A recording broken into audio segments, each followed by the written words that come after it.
Good afternoon, everyone. Now, today's topic is this, that, this and those.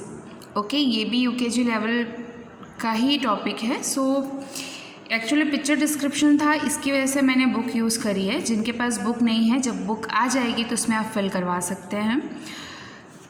तो अगर हम बात करें दिस की, तो THIS दिस और THESE धिस, यानी कि दिस हमेशा सिंगुलर के लिए यूज़ किया जाता है और धिस यूज़ किया जाता है प्लूरल्स के लिए. ओके, इसके बाद दैट, THAT, दैट यूज़ किया जाता है दूर की चीज़ों को बताने के लिए, बट वो सिंगुलर होनी चाहिए.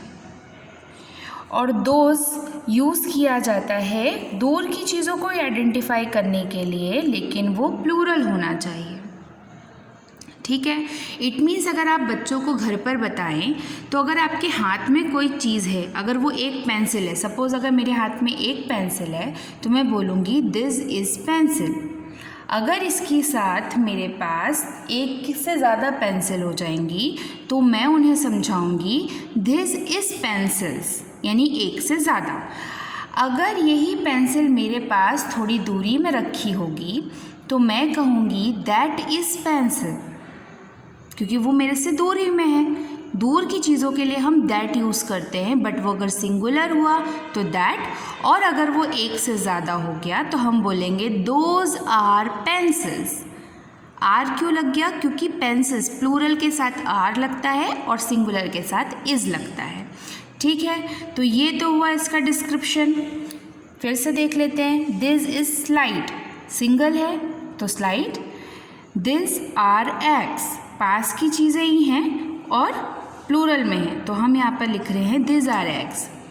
दैट इज़ बेंच, पहला इसमें दैट कब लगता है? जब वो चीज़ आपसे दूर होती है.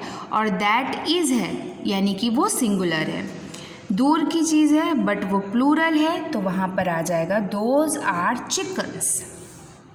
यहाँ पर देखिए वन एंड मैनी आइडेंटिफाई किया है, मतलब वही सिंगुलर और प्लूरल. तो दिस का प्लूरल कहलाएगा THESE थिस, और दोस का सिंगुलर है THAT that. There is one exercise, so इसे आप बुक में ही करवाएंगे, इसे कॉपी में नहीं करना है. जिनके पास अभी बुक नहीं है, बुक आने पर आप बुक से करवा दीजिएगा. Draw line to match each pictures with the sentence. अब देखिए पहली पिक्चर, बच्चों को भी जब आप बुक में करवाएं तो थोड़ा समझा कर. अब ये लड़की यहाँ खड़ी है और ये कैट यहाँ पर है, यानी कि इससे दूरी पर है, तो हम इससे साथ ज्वाइन करेंगे दैट इज़ अ कैट. दूरी पर है और सिंगुलर है, इसलिए हमने लिखा है that is a cat. This boy, this is a road, एक सिंगुलर रोड है, तो यहाँ पर है this is a road. This is my book. अभी लड़का यहाँ खड़ा है और पेड़ इससे बहुत दूरी पर है, तो सॉरी उसका घर दूरी पर है, तो आंसर बनेगा that is my house. And last is this is my mother. So दूर की चीज़ों के लिए दैट, पास की चीज़ों के लिए दिस. सिंगुलर होंगे तो इज़ लग जाएगा. सेकेंड एक्सरसाइज देख लेते हैं. Look at the pictures and complete the sentence with this and that. This और दैट में आपको कंप्लीट करना है, ये भी सिंगुलर ही है. ये कैट इसके पास है, तो यहाँ लिखेंगे हम THIS this. This is my cat.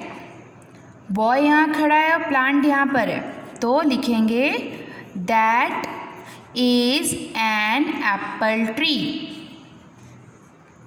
पास में है तो दिस इज़ अ विंडो. दूर है, ये पूरा रूम का बता रही है ना, तो that is my room.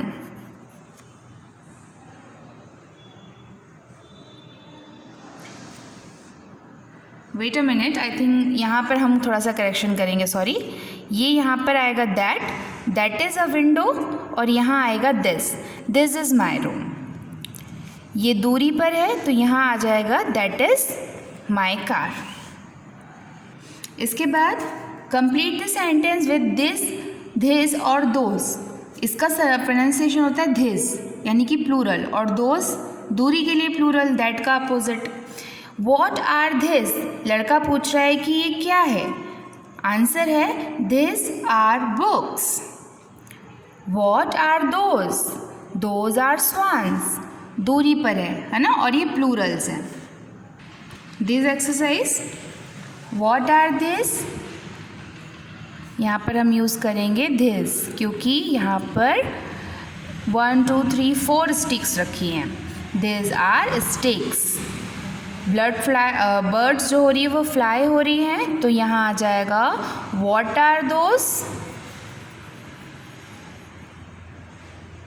Those are birds.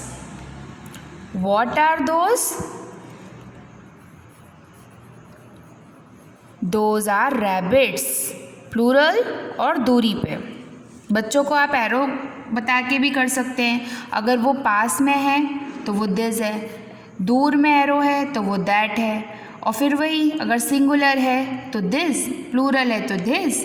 अगर दूर की चीज़ है यानी कि एरो बड़ा है, दूरी पर है, और अगर वो सिंगुलर है तो दैट, और प्लूरल है तो दोज।